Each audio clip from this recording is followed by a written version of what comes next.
댓글 작업을 보좌관에게 지시했다라는 의혹과 녹취록이 함께 터졌습니다. 녹취부터 들어보시죠.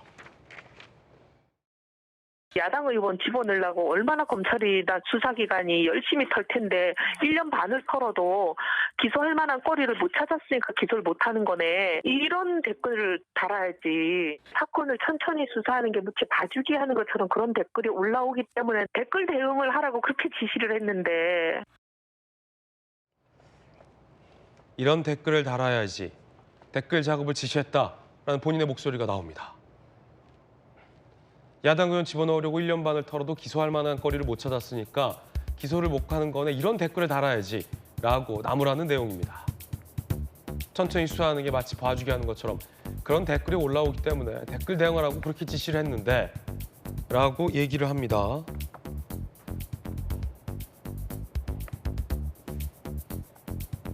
당시 보좌진은 의원의 지시대로 보좌 직원 다수가 댓글 작업에 동원됐다.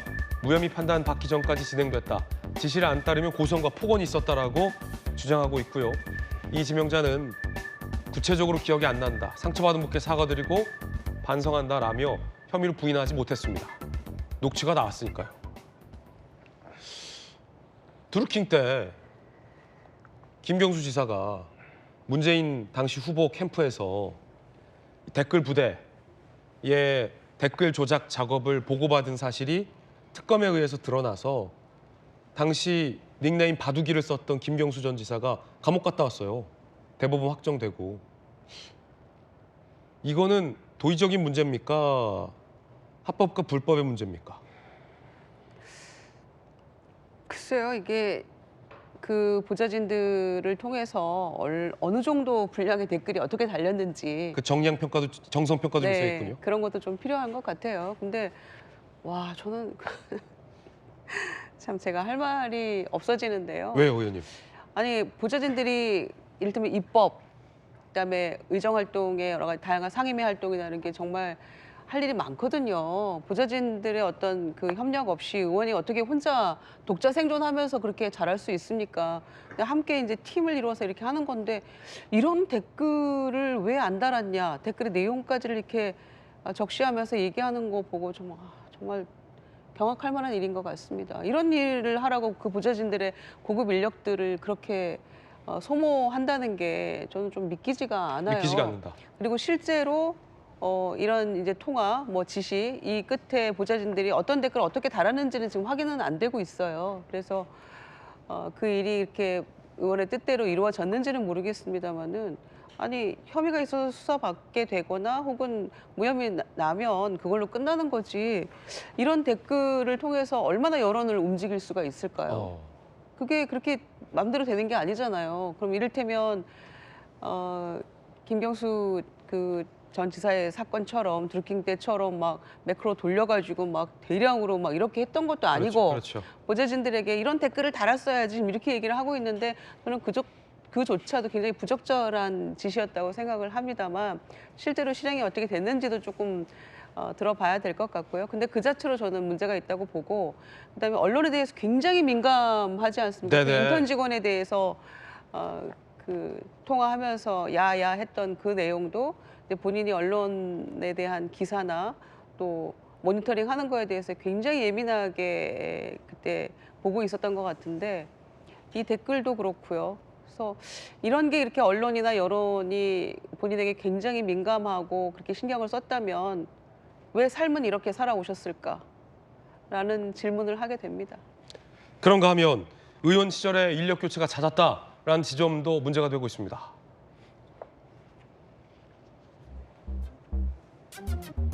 세 분의 국회의원 시절에 그러면 12년이죠. 총 87명의 보좌진이 들락날락했다는 거예요.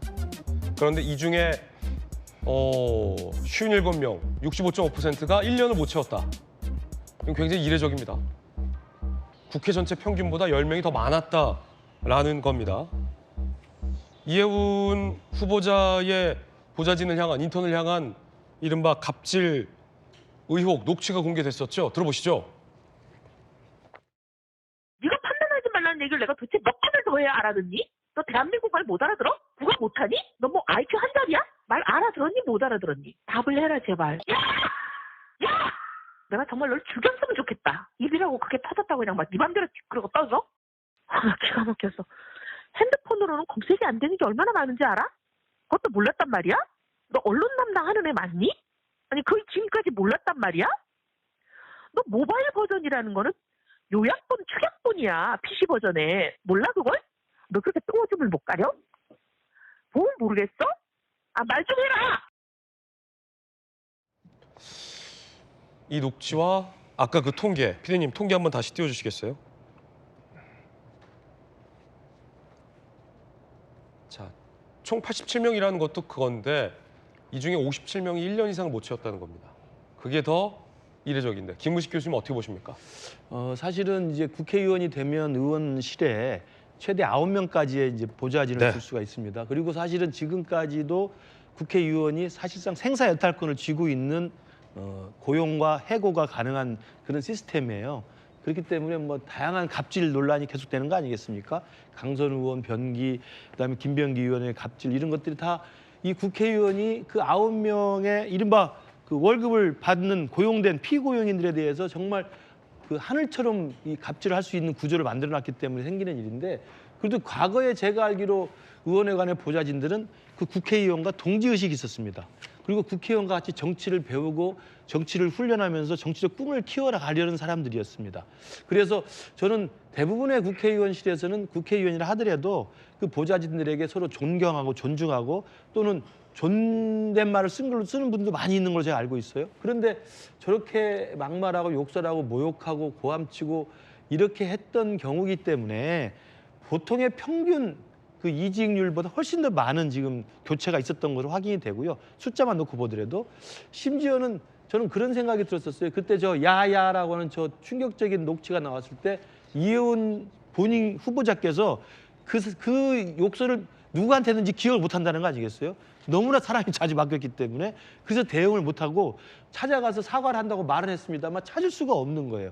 저는 그게 의원회관실의 잦은 그 면직과 그다음에 교체라는 게 바로 그 의원회관의 책임자라고 할 수 있는 국회의원의 특권의식과 갑질 행위의 저는 결과라고 생각한다면 물론 수치만 가지고 그걸 우리가 그 결론을 지을 수는 없습니다만 그런 충분한 개연성이 있다고 한다면 아까 제가 말씀드린 것처럼 역시 이혜원 후보자는 무통형 인간이시다.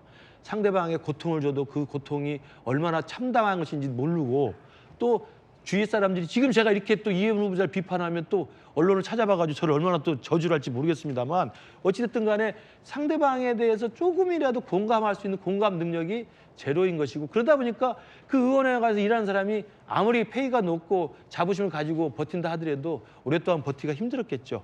정말 우리가 되돌이켜 봐야 될 그런 상황이라고 봅니다. 김무식 교수님의 또 개인적인 의견 전해드렸습니다.